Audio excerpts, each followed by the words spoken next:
Good afternoon, my voice. Let us start our class today.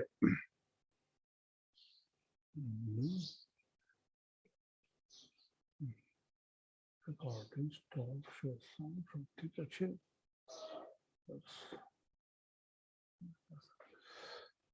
In the last class, we have started talking about the strain analysis.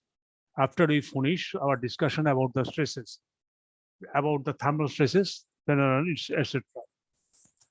Now let us go through the topics related to your syllabus about the strain analysis itself.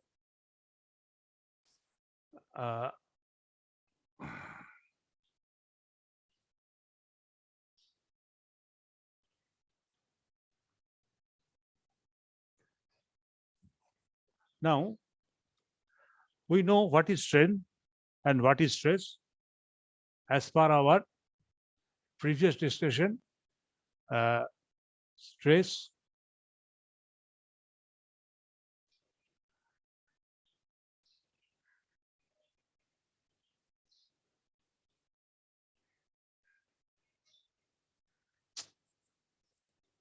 as per our previous discussion, stress was equal to the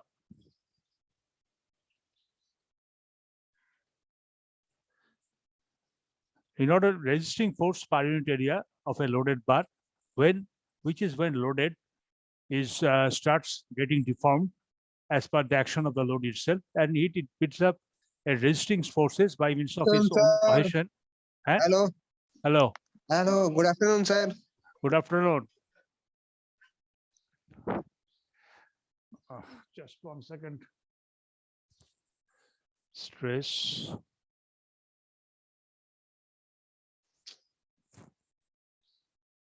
Just 1 second.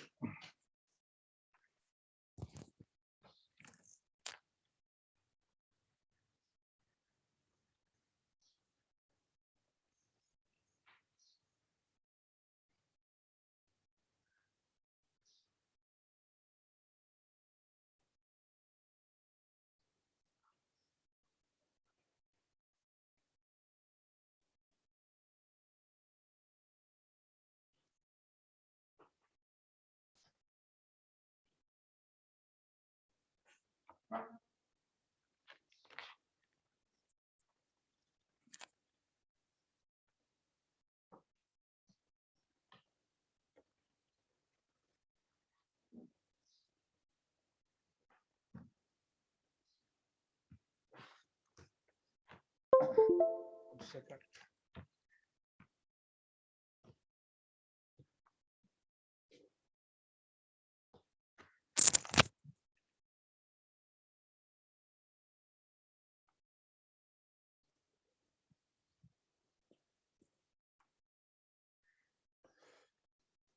Now, what is stress here is stress is proportional to the resisting force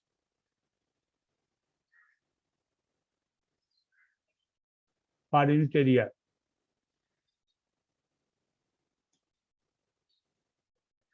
Just let us go there.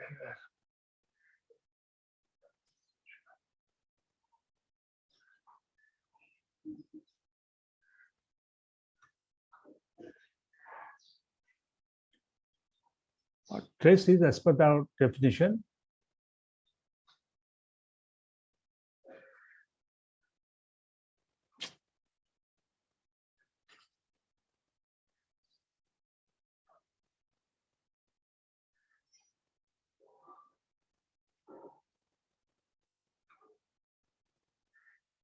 stress is equal to, oh, that is wrong again.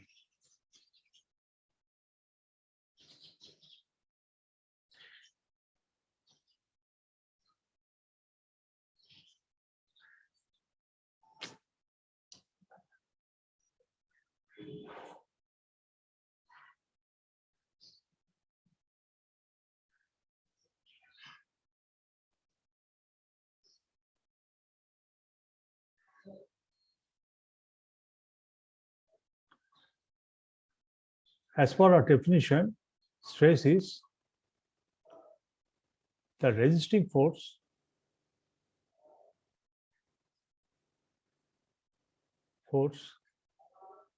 per unit area and strain elongation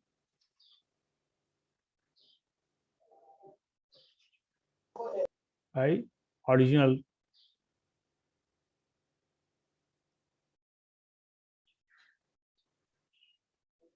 length. Both are within elastic limit.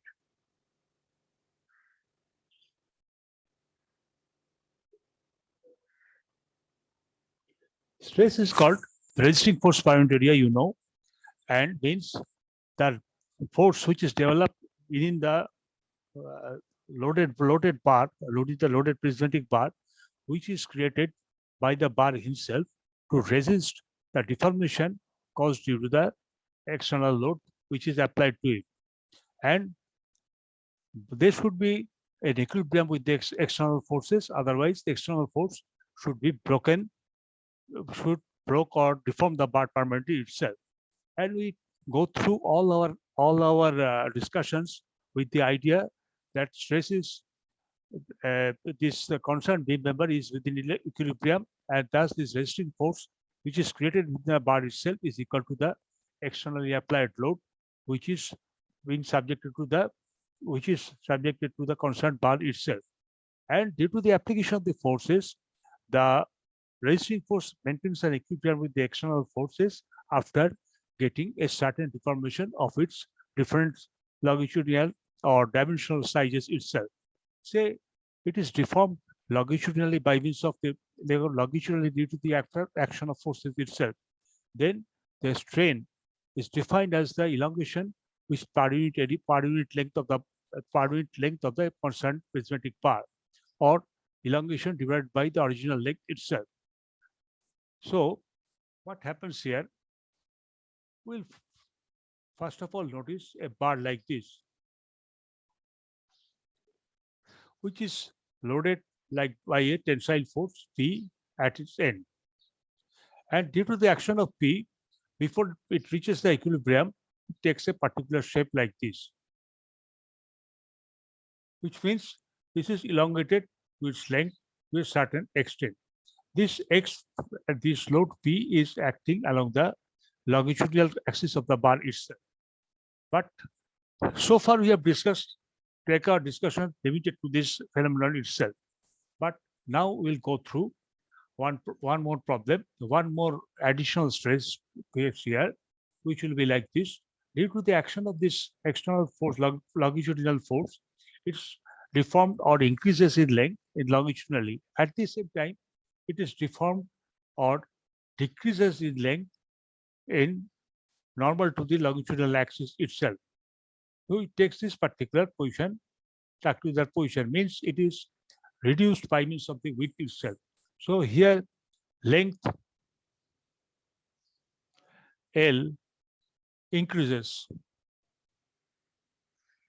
and by this increase the width of the bar or thickness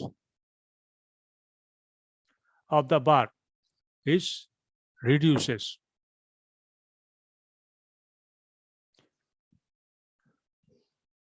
Provided all these external loads and resisting forces created by the external loads is within elastic limit.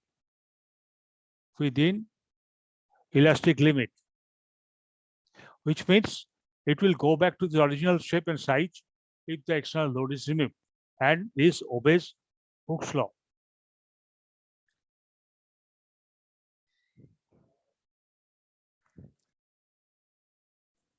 So this is the phenomenon we are now discussing.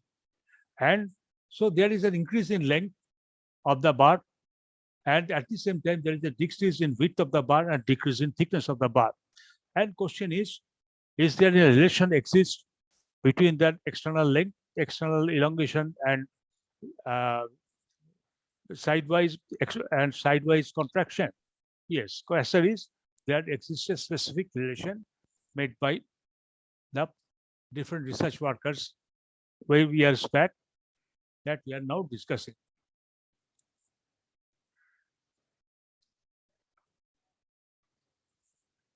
So what is going on? It is still the same thing. An axial force. We put an axial force on the length of the bar and or bar a rod. For tensile force, the length will be elongated. And if there is a compressive force, it will decrease it itself. But this axial increase or decrease takes place at the cost of a change in the lateral dimension.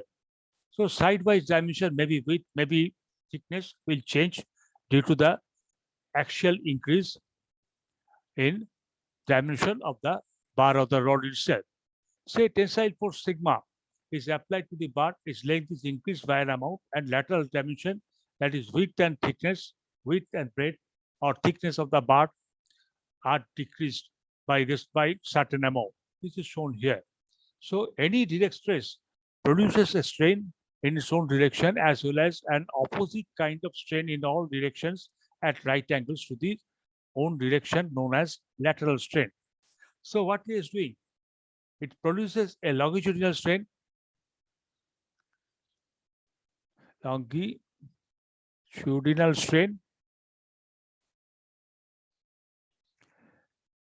its own direction,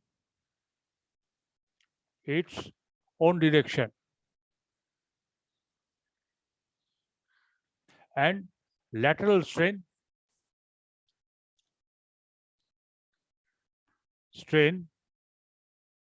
in all directions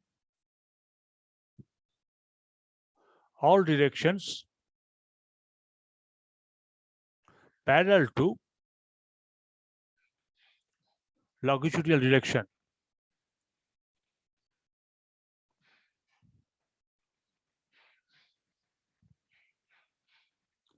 Okay. Now, question is, how will take into account this effect? So what is going on? Just 1 second. 7 participants. So what is going on is here, the ratio of the lateral strain, there comes a terms Poisson's ratio. This means the ratio of the lateral strain to the longitudinal strain of the material is equal to Poisson's ratio. When it is subjected to a longitudinal stress, it is known as Poisson's ratio and denoted by gamma itself or psi itself. So it is the lateral strain by longitudinal strain.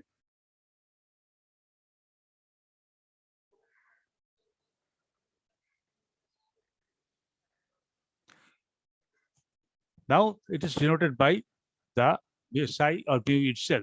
Sometimes is gamma like this or sometimes mu like this. It is found that for elastic material, the lateral strain is proportional to the longitudinal strain, and the ratio of lateral strain to longitudinal stress here is equal to the constant V or Poisson's ratio.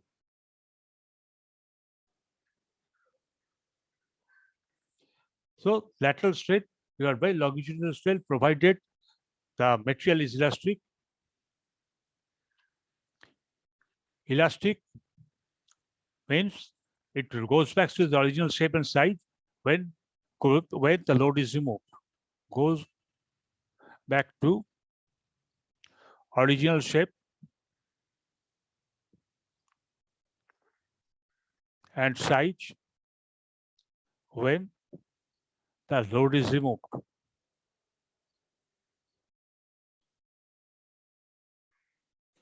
So generally the value of psi or mu or the Poisson's ratio varies between 0.25 and 0.35 most of the materials. Around 0.3 is the most acceptable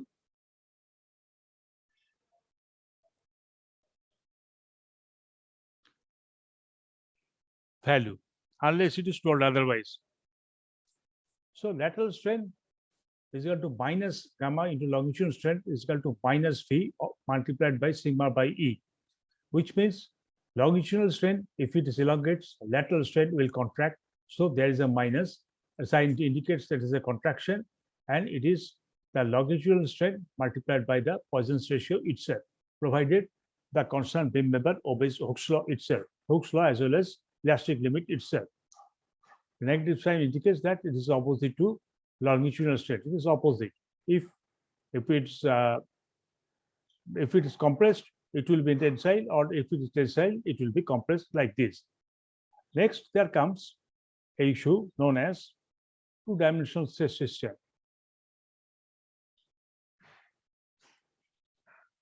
So consider the system with two pure normal stresses, sigma 1 and sigma 2. What is shown here? This is sigma 1 acting leftwise, rightwise, and leftwise, and sigma 2 acting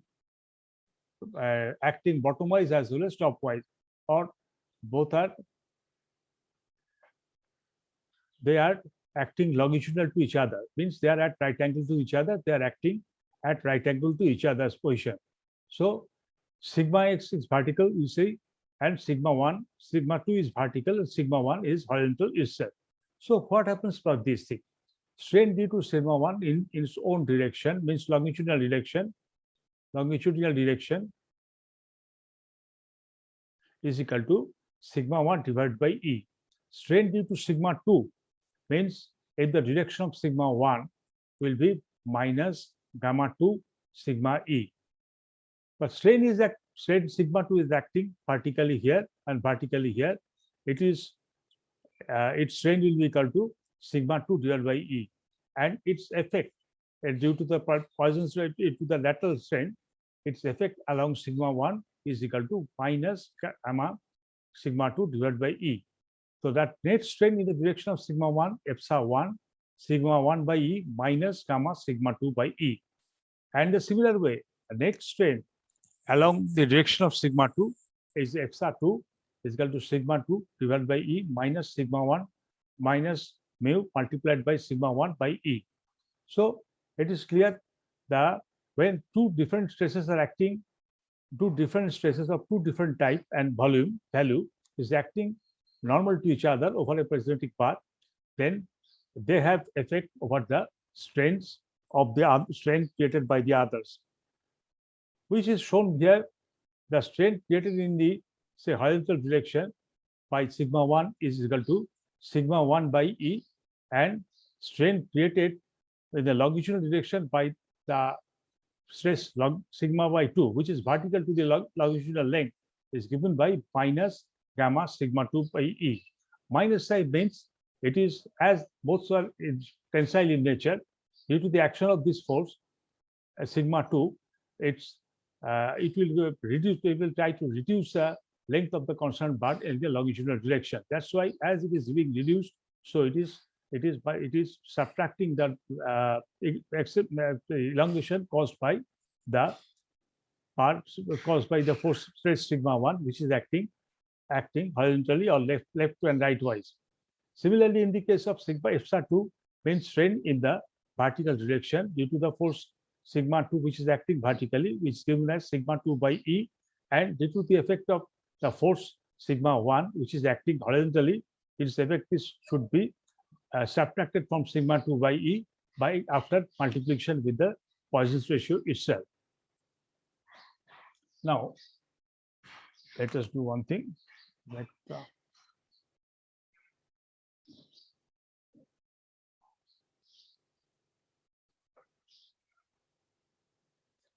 Now, what happens?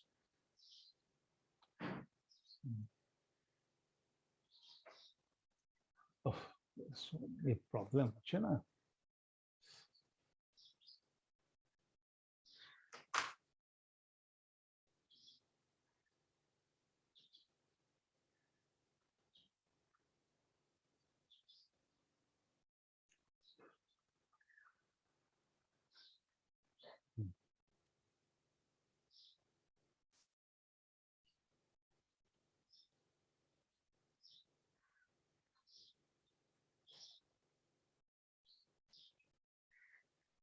Now, next case is, remember the tensile stress is taking positive when is taken as positive, whereas compressive stress is taken as negative. and compressive stress is written as negative itself. Now, there will be another force stress system, that is three-dimensional stress system. Let there be a system with three pure normal stresses, sigma 1, sigma 2, sigma 3, like here. This is a cube, means it's like a piece of object which has same dimension in all three directions, or different direction, or in all three directions. But they are imagined in three longitudinal, three isometric view, as shown here. There, this side, all these sides are different. One has the length equal to A, then width equal to B, and thickness equal to C. And longitudinally, a force is acting sigma 1, and sidewise it force is acting sigma 2, and topwise another force is acting sigma 3. Sigma 1, sigma 2, and sigma 3 are different in nature. So strain due to sigma 1 in its own direction is sigma 1 divided by E, Young's modulus itself. Similarly, strain due to sigma 2 in the direction of sigma 1 is equal to sigma 2 divided by E multiplied by the Poisson's ratio gamma. Strain due to sigma 3 in the direction of sigma 1 is equal to sigma 3 divided by E multiplied by the Poisson's ratio gamma. And both are negative because all three are tensile in nature. That will create compressive strain in this direction, compressive strain,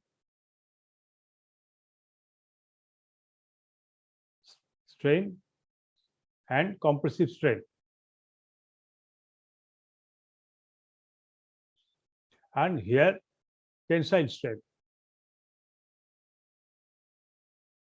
So the net strain along the direction of sigma 1 is epsilon 1, sigma 2 divided sigma 1 divided by E multiplied minus gamma into sigma 2 by E minus gamma into sigma 2 by sigma 3 by E.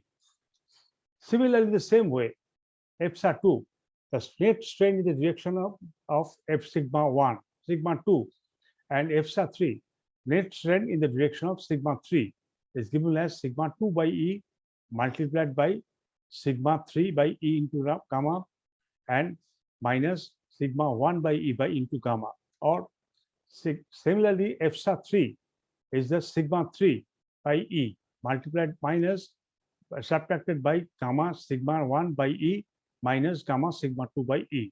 So it is a similarity is very much clear. And the direction, net strain in the direction of sigma 1 by E, the direction longitudinal strain is used directly, and for sigma 2, longitudinal stress is used directly here, and for sigma 3, longitudinal stress along the stress sigma 3 is directly used here. And the lateral stresses due to sigma 2 and sigma 3 is being multiplied by Poisson's ratio and then subtracted from sigma 1 by E. Here, sigma 3 by sigma 1 is multiplied by Poisson's ratio and subtracted from sigma 2 by 3. And here, sigma 1 and sigma 2 multiplied by the Poisson's ratio is subtracted from sigma 3 by E. So there is three-dimensional stresses. When all three dimensions, a particular prismatic body is being stressed in all three directions, then the epsilon 1, epsilon 2, and epsilon 3 will a combination of strain created by all three different stresses. Along the same direction, it will be stressed by the same longitudinal stress, and along their longitudinal directions, and other widthwise and thickness-wise, it will be strained by the longitudinal strain in that direction multiplied by the Poisson's ratio itself. And this should be reduced by the longitudinal strain, which is created by the original stress in the original direction itself. Next comes another term known as volumetric strain.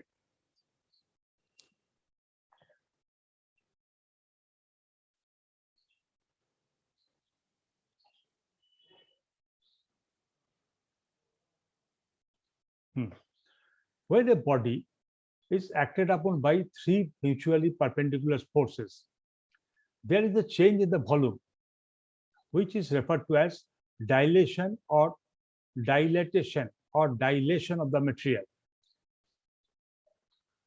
You see, due to the laws of conservation of energy, nothing can be changed. It can change its formation only. So a bar originally not stressed in any direction as a particular volume, it will remains unchanged if it is stressed in three direction, but total volume will not change. It will be stressed in different direction, no problem. But total volume is not supposed to strain. But what happens? All these strains are very infinitesimally small, but they are creating sufficient impact over the design analysis of the concerned members itself. So we are supposed to take care of all of them, even in their infinitely small quantity. But we cannot measure such a small increase or decrease in length and other dimensions, but we can only calculate. So here we decide volume is also changing, not that volume remains intact due to the extension of different direction. We are saying as volume is changing, it is reducing in numerical value than the untraced direction, because we cannot check the length which is reduced or increased in all three directions and perfectly. So we understood that volume is changed to a certain extent, and with which we can work our practical problems, and which will give us more or less equal to the accurate solution itself. So what happens? The volumetric strain is defined as the ratio of increase in volume of a particular body to the original volume when it is acted upon by three mutually perpendicular stresses, sigma 1, sigma 2, and sigma 3. So what happens here? You see, a particular prismatic bar is being subjected to say tensile stresses in all three mutually perpendicular direction in x-axis, y-axis, and z-axis, etc., of say values sigma 1, sigma 2, sigma 3. And it is a rectangular solid body of sides A, B, and C. They are not equal, they are unequal to each other. So what happened to it? Let epsilon 1, epsilon 2, and epsilon 3 be the corresponding strain itself. So how we can measure the volume? The initial volume of the body cube is equal to A multiplied by B multiplied by C itself, because it is the volume of a cube.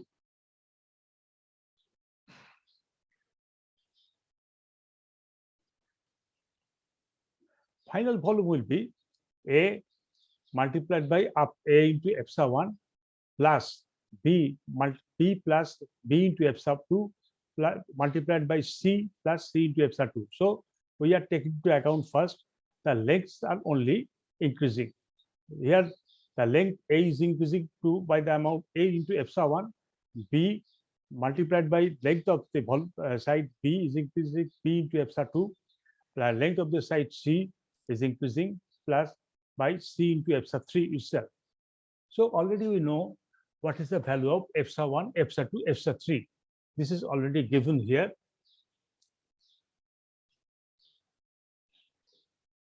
Here, the value of epsilon 1 is given here, epsilon 2 is given here, epsilon 3 is given here. So you can add together with the original length and get the original deflection itself. So the value is side A.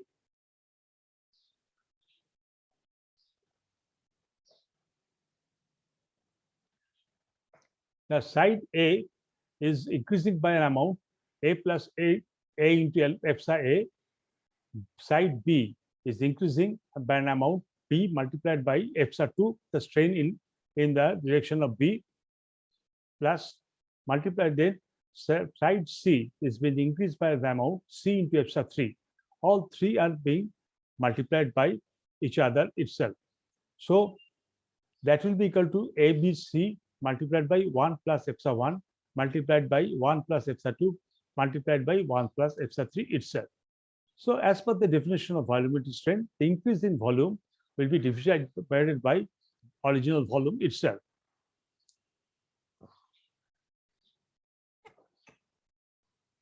So what will be the increasing volume? This is the final volume. ABC multiplied by 1 plus epsilon 1 plus multiplied by 1 by epsilon 2 multiplied by 1 by epsilon 3 minus ABC divided by ABC itself. So this will cancel each other. This ABC, and this ABC will cancel each other. Thus it becomes 1 plus epsilon 1 multiplied by 1 plus epsilon 2 multiplied by 1 plus epsilon 3 and minus 1. Now, if this portion, if we multiply these three factors by each other, then it will happen. It will take this particular shape: 1 plus epsilon 1 plus epsilon 2 plus epsilon 3 plus epsilon 1 epsilon 2 plus epsilon 2 epsilon 3 plus epsilon 3 epsilon 1 plus epsilon 1 epsilon multiplied by epsilon 2 plus multiplied by epsilon 3 and minus 1 of this minus 1 itself. So if this products, this multiplication epsilon 1 multiplied by epsilon 2 multiplied by epsilon 3, this product multiplied by epsilon 3 by epsilon 1, epsilon 2 by epsilon 3, epsilon 1 by epsilon 2, they are very small quantities, and thus they are neglecting each other. Then this one is cancelling this one here. So this equation becomes more or less equal to epsilon 1 plus epsilon 2 plus epsilon 3. So thus if the products of very small quantities are neglected, the volumetric strain is the algebraic sum of the three mutual perpendicular strain. Volumetric strain is the algebraic sum, just addition of three mutually perpendicular strain.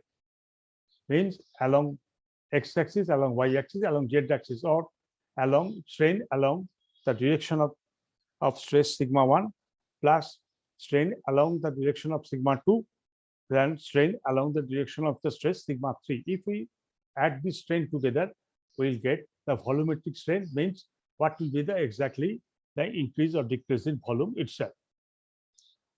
Now there's another way. The volumetric strain also can be obtained by differentiating the expression for the volume V ABC. Okay, volume B is equal to A multiplied by B multiplied by C. So delta V is equal to BC into delta A dA plus CA into delta B and AB into delta C or DC. And if we divide by ABC for both the sides, and this side will take this particular shape.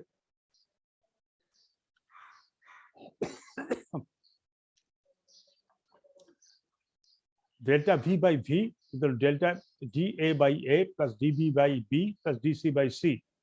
Thus epsilon P is equal to epsilon 1 plus epsilon 2 plus epsilon 3. In terms of stresses, the volumetric strain may be expressed by substituting the value of epsilon 1, epsilon 2, epsilon 3 from the above. Thus, if you replace the volumetric strain like this, it will have, we put the value of sigma 1 by divided by E minus mu into sigma 2 by E minus mu sigma 3 by E in place of sigma 1, epsilon 1. Similarly, sigma 2 by E minus gamma into sigma 3 by E minus gamma sigma 1 by E in case of epsilon 3. And in case of epsilon 2, in case of epsilon 3, sigma 3 by E minus gamma sigma 1 minus E divided by minus gamma sigma 2 by E. So what happens here?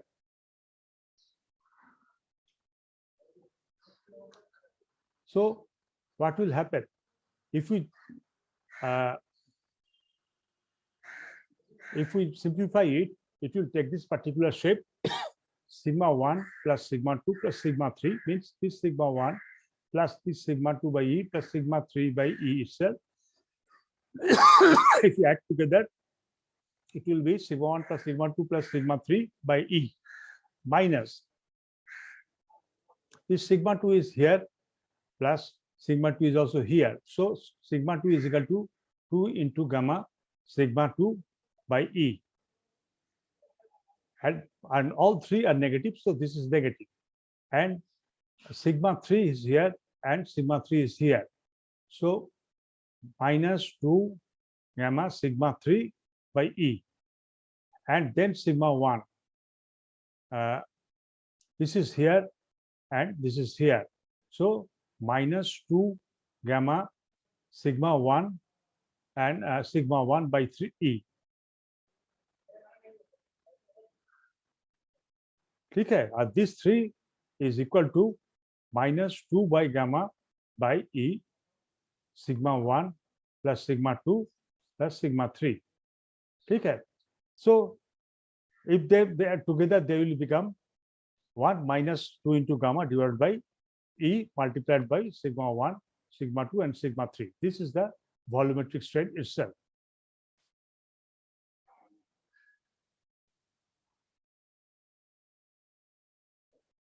So change in volume, total original volume multiplied by the volumetric strain is the force is unidirectional, that is sigma 1, and sigma 2 is 0. When there is no forces, sigma 1 has a value, say sigma, and sigma 2 is equal to sigma 3 don't have any value. There is only one stress in only one direction. So this equation will reduce to sigma 1 minus 2 gamma by E, which is the volumetric strain of that such material which is stressed in only one direction, and there is no other stress in any other direction. So it is volume change in change in volume will be epsilon into 1 by 2 into gamma itself.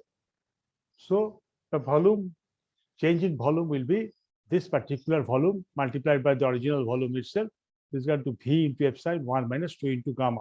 This is the case where only the bar prismatic block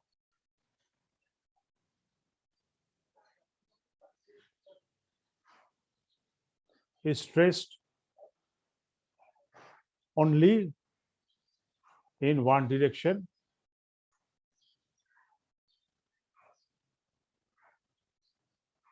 that is direction of sigma 1, and there is no such forces sigma 2, and there is no such forces sigma 3. Both are equal to 0. So in that case, the changing volume will be the volume, original volume multiplied by epsilon, which is the strain, longitudinal strain multiplied by 1 minus 2 into V, longitudinal strain along the direction sigma. Epsilon is the longitudinal strain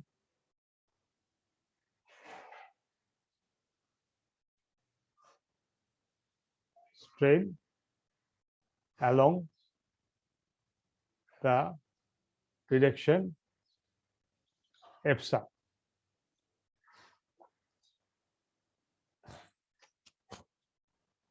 So what happens?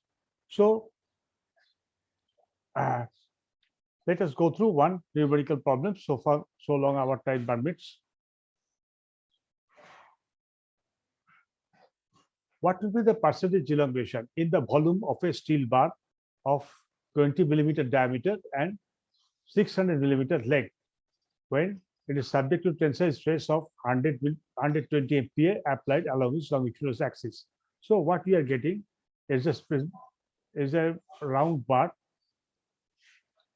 of length of certain length is equal to 600 mm and diameter 20 mm, and it is stressed in only in the x direction, that is equal to 180 MPa. So what will be the change in volume?